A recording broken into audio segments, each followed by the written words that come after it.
Arohanam. And mind you, ascent is not creation.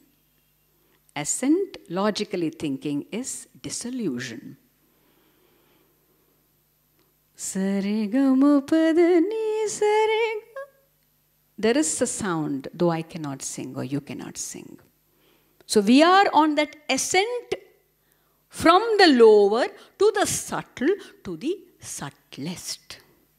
So that Arohanam, when you are in that consciousness. Prajapati, he establishes in the chapter. You are one with that consciousness. How can you create unless you have dissolved your ego completely? That is why our saint poets were such great creators. The wealth of poetry, the wealth of music we have is because each one of them dissolved their ego. There was no I-ness or minus or my composition or I am doing it at all. There was no ownership. So that ascent, that arohanam, when you are dissolving from earth to water to fire, as the Taittiriya Upanishad says, the journey up, and then to air, to space, to mind and to consciousness. And then you again descend. When you descend, there is creation. That is why sa, for hamso, so ham sa, the expiration is what makes you create, because they say everything comes out with the sound. So that sound becomes a word, and then it becomes a sentence, it becomes a poem, it becomes a song, it becomes a dance, it becomes a painting, a sculpture. Then you have the wide creative world in front of you. Now this is what the dance signifies. Nāṭya is the mother of all arts. Those days it was mime called as the mother, because each animal, each creature, when there was no language, had to do this hand gesture to be able to communicate. And then from that level, it evolved into a stylized art form that we have today. It is still having the key, which, of course, it's a different tangent, but the arts have today's yugam taken a shape where the dance spectacle seems to be just more for different purposes. But the actual reason for which it was created by Bharata Muni, we know the Karane was added later on, but it is not in the text. It is the one that takes you on the level to a para level. It's a parāvidyā, which can take you to the highest sublime bliss, which can give you the results of 1,000 sacrifices, he says. All the purusharthas get achieved. The people, the kings get greater joy. So this is the wealth of that knowledge. So isn't it time that we reflect and say, not only as performers, but also as rasikas, that we get into the reason why this was all started, so that mankind is able to connect with this essential Brahman self. Next one. The next one, I've already spoken about all this. Yes, next. Next one. In the stage, in the Sanskrit theatre, there were so many deities who were posted. Each one of them had a role to guard, because there is always a Virupaksha, the one Virupa Aksha, the ones who used to have drishti on the performance, creating a lot of, during the first play, they said, in the story of the Nāṭya Shastra. So many deities were created. But very important to note is that in the makeup Shringara Kaksha, the deity of death is posted. and the deity of destiny on the other side. So a person enters the Shringara Kaksha, he faces Yama or Mrityu.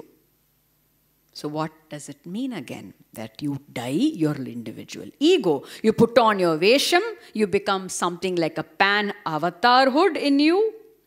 And then when you are out of the other side, you are able to get absolved of the papa karma of destiny. To that extent is the importance of Laya Yoga. Laya Yoga. Why Laya Yoga? Because you're dissolving, as I said. When you are in that continuous rhythm, that thalam, that music, you have completely merged into, that's why it's called Laya, Pralaya. You have got destroyed of all your limited impurities and you are in consonance with that supreme sound energy. So this Laya Yoga was signified by Mrityu and Niyati, and Ta-dhi-thom-nam, all our syllables, from where have they emerged? Pure nritta takadimatam takadinatam takadina dhirikita jam dikkundari dikkita kita takadikkitonga tam tam tam tam din kadakadarigadom tak kadakadarigadom tak tikka kadakadarigadom tam.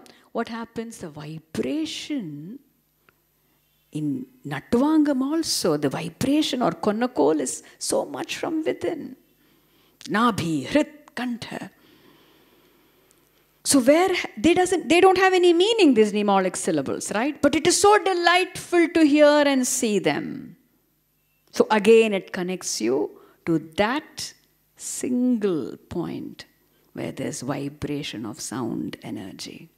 So it has evolved out of that, like Aum, Om, the first articulated sound, then Ta-dhi-thom-nam, Tattvāloka, the highest in the Upanishad. That's why Nāṭya is called an Upanishad.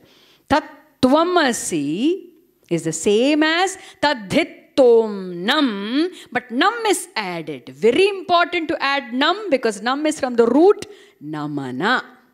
I bow down to.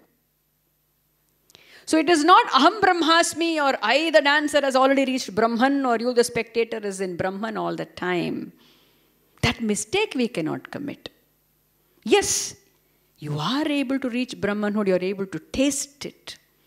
But you cannot forget that when the limited self is here in flesh and blood, the ego has to be supplicated, the one which is always the Ravana in you. Anytime Rama comes, there is a Ravana with his 10 ugly heads and says, I. So to remove that is nam, nam, nam. I bow down to I am that principle. That I am. So that is exactly why we have so many saint poetries which says, I am blemished, I am hopeless, I have no life without you, my Lord. Please lift me and take. As the great acharyas tell us, that the moment you look at Ambal and say, I am your child, please take me in your lap and make me feel I am that. She embraces you. And then you are in that Brahman, that sweet of Shiva Shakti together. But the moment you say that I am going to sit on your chair, what happens to you?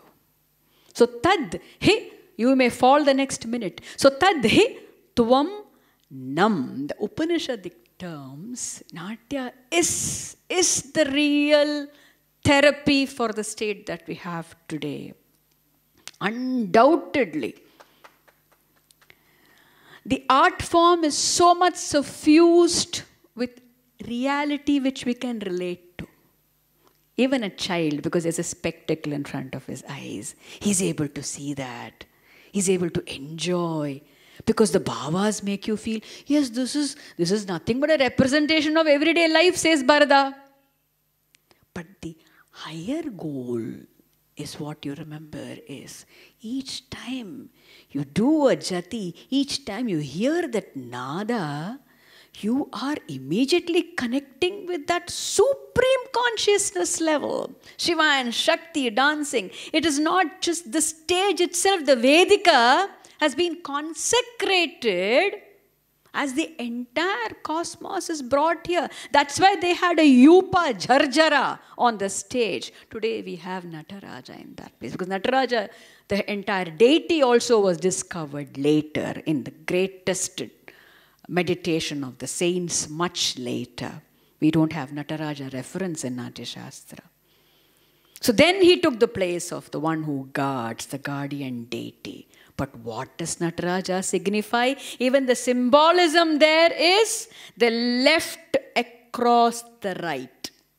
The left arm and the legs swaying. If you observe closely, what is the left looking like? It is nothing but Ardhanarishwaram. The beautiful Ambal on the left and the right with the Bindu. Pataka's first meaning is Bindu.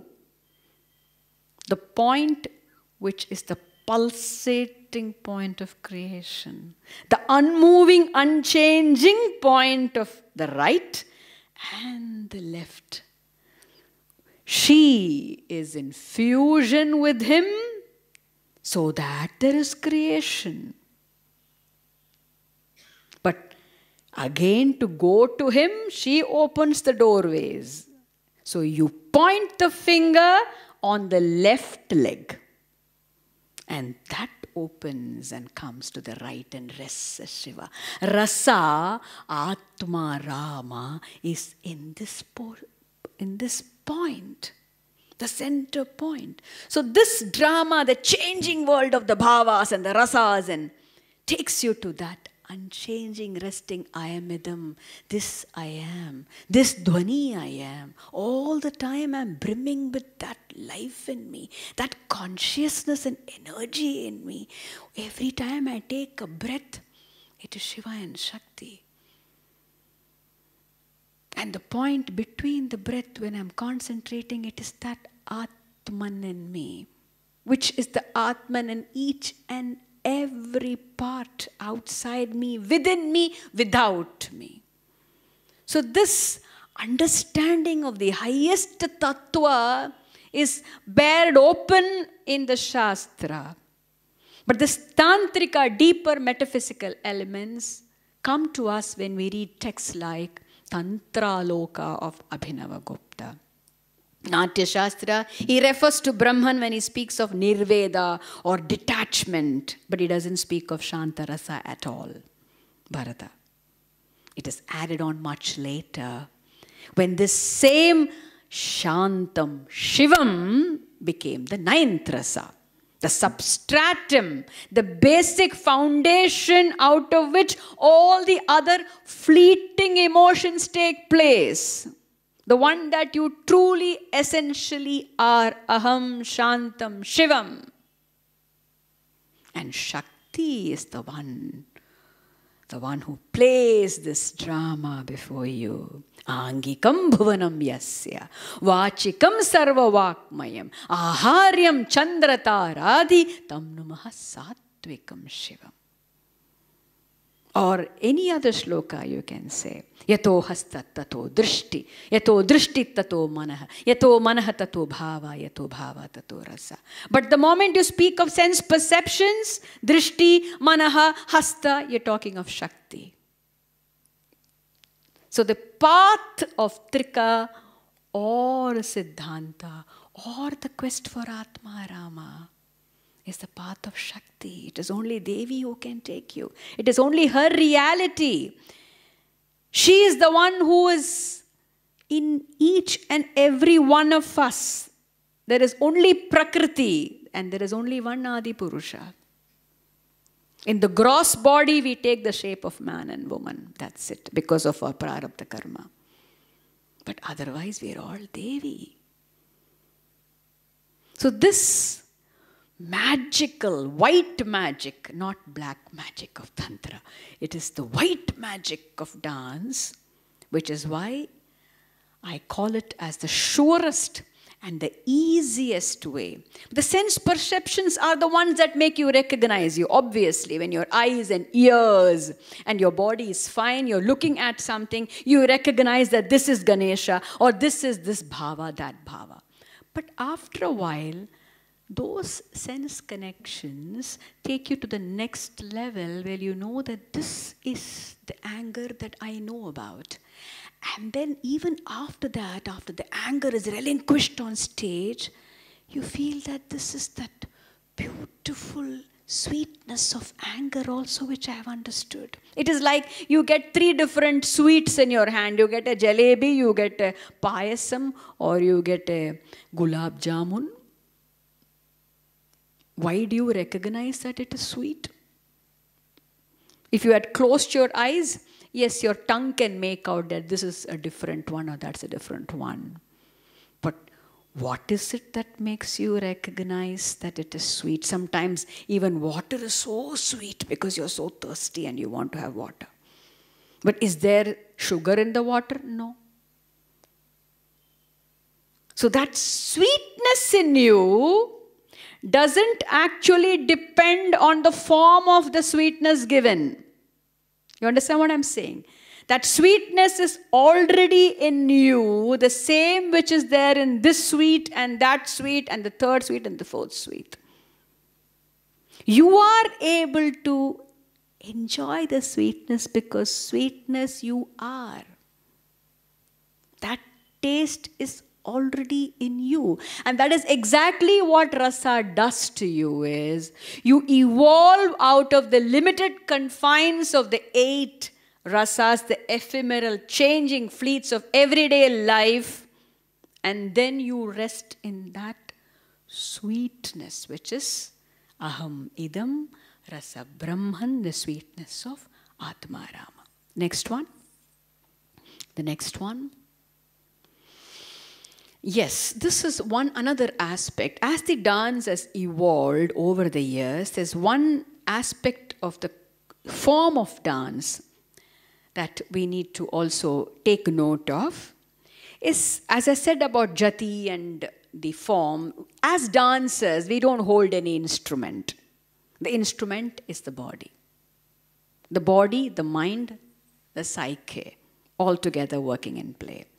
So the great rishis have devised the karanas, the structures in such a manner that today also we are doing a little different from the typical Nāṭya Shastra karanas. It's all gone into Kuchipudi has this karana, Bharatanatyam has this, or Kathak has this, or Odissi has that. But all put together, the mother is still the Nāṭya Shastra. What is noticeable is that there is a sacred geometry in play. Even when we do a posture, that geometry is into a freeze with such a high movement. When we do a stage posture or a nishanna, unmoving, static, it is not a static posture.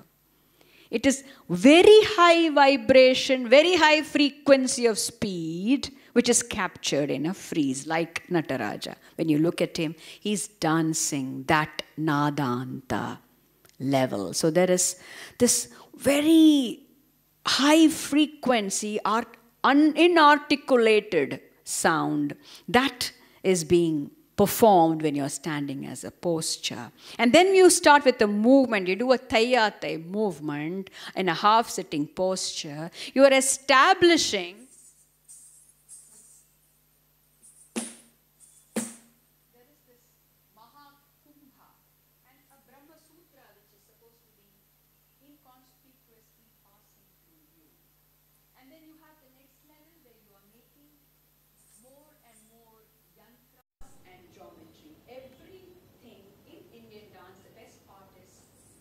energy is consolidated upon, concentrated, it's not dissipated.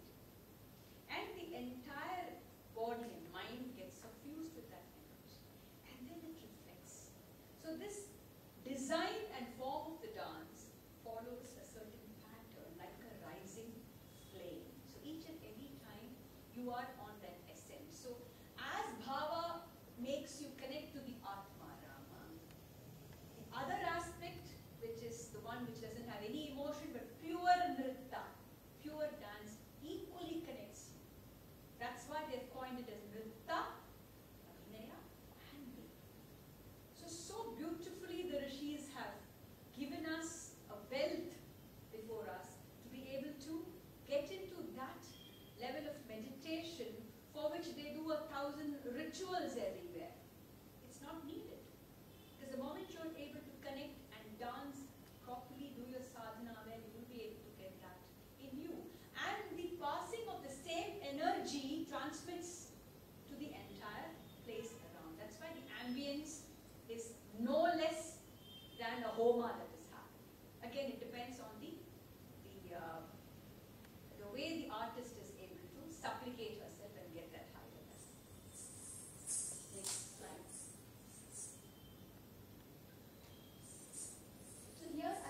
I specifically added this slide the last minute also because I was discussing with Rohit a lot of, he's a youngster, younger than me, and he was discussing so many things. There are so many seniors over here as well.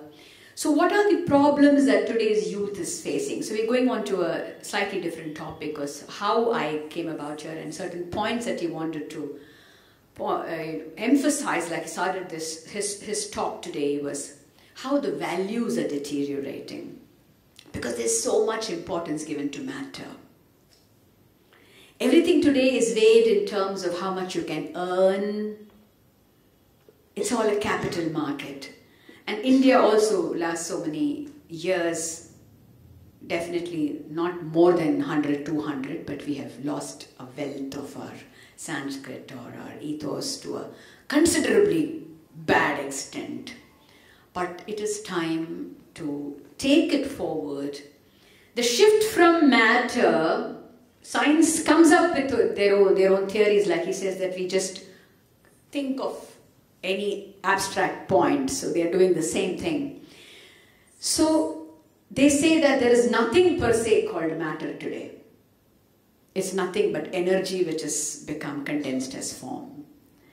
That is perhaps why Shankara is the father of particle physics, I should say. That he gave us this, right from the Saundarya Lahari, the design of how the negative and the positive and what you call in science, all those atoms and particles and waves, everything was clear in front of his eyes. So the rishis have always emphasized on the spirit.